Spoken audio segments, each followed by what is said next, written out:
Recharge आप करते हो, इंटरनेट डाटा आपका होता है, लेकिन रात 12 बजे वो इंटरनेट डाटा गायब हो जाता है।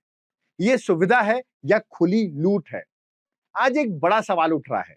जो इंटरनेट डाटा आपने खरीदा है, वो आखिर रात को 12 बजे एक्सपायर क्यों हो जाता है? मान लीजिए आपने 2 जीबी डाटा लिया और सिर्फ 1.5 जीबी डाटा ही यूज कर पाए, तो बाकी आधा जीबी कंपनी ने रात के 12 बजते ही खत्म कर दिया। पेट्रोल खरीदो, जितना बचता है वो आपके पास ही रहता है। बिजली यूज करो, जितना आप यूज करते हो उतना ही बिल आता है। लेकिन मोबाइल डाटा में क्या हो रहा है? आप पूरा पैसा तो देते हैं, लेकिन पूरा डाटा यूज करने का मौका ही नहीं मिलता। जो डाटा बच जाता है वो कंपनी खुद ही खत्म कर देती है। तो सवाल सीधा है, जब आपने पूरे पैसे दिए हैं तो सर्विस अधूरी क्यों है? असल खेल क्या होता है ये समझो। Daily data limit system. आप पूरा डाटा यूज नहीं करते और वही अनयूज डाटा कंपनी के पास प्रॉफिट बन जाता है।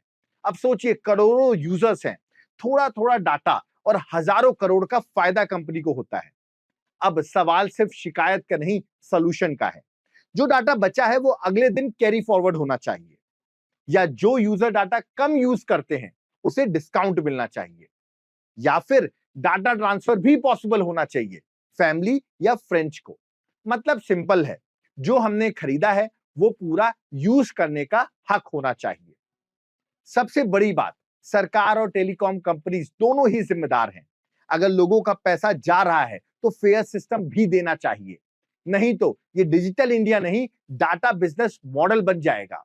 अब आप बताओ, क्या डाटा रोल ओवर होना चाहिए या ऐसे ही पैसे कटते रहना चाहिए? कमेंट बॉक्स में लिखो, डाटा लूट बंद करो। धन्यवाद। जय हिंद।